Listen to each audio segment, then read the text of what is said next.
Good morning, second grade. Miss Fogelman here today for your social studies lesson. Let me share my screen with you.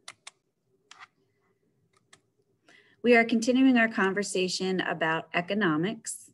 And today our learning target is that I can explain why people in countries around the world trade for goods and services. Remember, goods are actual items that you buy, and services are things that people do for you.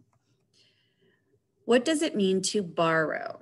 If you remember, we've talked about to borrow, and it means that you are taking something for a period of time, but are planning on returning it to the person that gave it to you.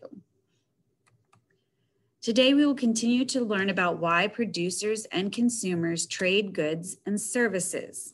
Remember, to trade means that you are giving that person or country something, and they are giving you something in return. Let's start with a story called A New Coat for Anna.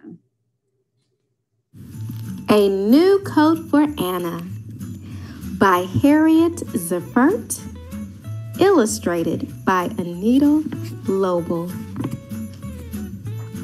Winter had come, and Anna needed a new coat.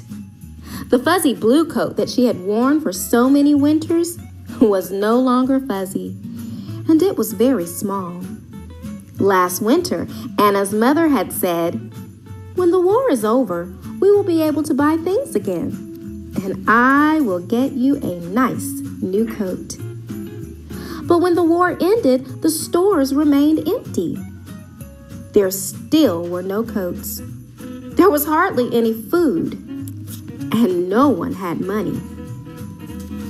Anna's mother wondered how she could get Anna a new coat. Then she had an idea. "Anna, I have no money," she said, "but I still have grandfather's gold watch and some other nice things. Maybe we can use them to get what we need for a new coat. First, we need wool. Tomorrow, we will visit a farmer and see about getting some." The next day, Anna and her mother walked to a nearby farm. "Anna needs a new coat," Anna's mother told the farmer. "I have no money, but I will give you this fine gold watch if you will give me enough wool from your sheep to make a coat." The farmer said, "What a good idea! But you will have to wait until spring when I shear my sheep's winter wool. Then I can trade you their wool for your gold watch." Anna waited for spring to come. Almost every Sunday, she and her mother visited the sheep. She would always ask them, "Is your wool growing?" And the sheep would always answer, "Bah!" Then she would feed them nice, fresh hay and give them hugs. At Christmas time, Anna brought them paper necklaces and apples and sang carols. When spring came, the farmer sheared the sheep's wool. "Does it hurt them?" asked Anna. "No, Anna," said the farmer. "It is just like getting a haircut." When he had enough wool to make a coat, the farmer showed Anna how to card the wool. "It's like untangling the knots in your hair," he told Anna. Then he gave Anna's mother a big bag of wool, and Anna's mother gave him the gold watch. Anna and her mother took the bag of wool to an old woman who had a spinning wheel. "Anna needs a new coat," Anna's mother told the woman. "I have no money, but I will give you this beautiful lamp if you will spin this wool into yarn." The woman said, "A lamp?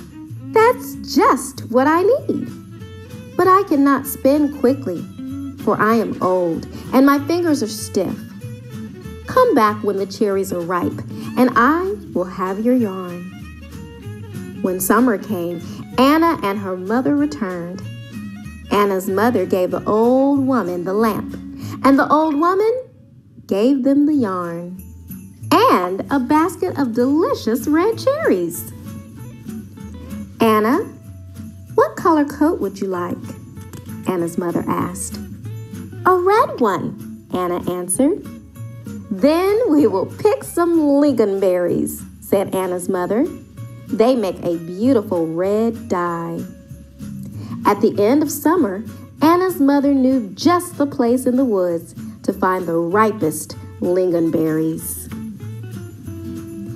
Anna and her mother boiled water in a big pot and put the berries into it. The water turned a deep red. Anna's mother dipped the pale yarn into it. Soon, red yarn was hanging up to dry on clotheslines strung across the kitchen. When it dried, Anna and her mother wound the yarn into balls.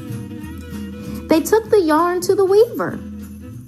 "Anna needs a new coat," Anna's mother said. "I have no money, but I will give you this garnet necklace if you will weave this yarn into cloth." The weaver said, "What a pretty necklace! I will be happy to weave your yarn. Come back in 2 weeks." When Anna and her mother returned, the weaver gave them a bolt of beautiful red cloth. Anna's mother gave the weaver the sparkling garnet necklace. The next day, Anna and her mother set off to see the tailor. "Winter is coming and Anna needs a new coat," Anna's mother told the tailor. "I have no money, but I will give you this porcelain teapot if you will make a coat from this cloth." The tailor said, "That's a pretty teapot. Anna, I'd be very happy to make you a new coat, but first I must take your measurements." He measured her shoulders. He measured her arms. He measured from the back of her neck to the back of her knees. Then he said, "Come back next week and I will have your coat." The tailor set to work making a pattern, cutting the cloth, pinning and sewing and stitching and snipping. He worked and worked for almost a whole week. When he finished, he found 6 pretty matching buttons in his button box and sewed them on the coat. He hung the coat proudly in the window for everyone to see. When Anna and her mother returned to the tailor's shop, Anna tried on her new coat. She twirled around in front of the mirror. The coat was perfect. Anna thanked the tailor. Anna's mother thanked him too and gave him the pretty porcelain teapot. Anna wore her new coat home. She stopped at every store to look at her reflection in the window.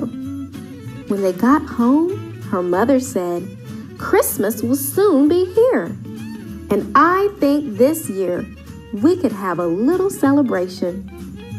Anna said, "Oh yes, and please, could we invite all the people who helped to make my coat?" "Yes," said Anna's mother, "and I will make a Christmas cake just like I used to."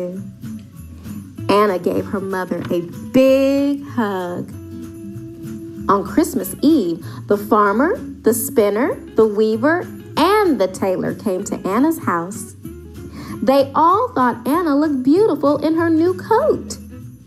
The Christmas cake that Anna's mother baked was delicious. Everyone agreed that this was the best Christmas they had had in a long time. On Christmas Day, Anna visited the sheep. "Thank you for the wool, sheep," she said. "Do you like my pretty new coat?"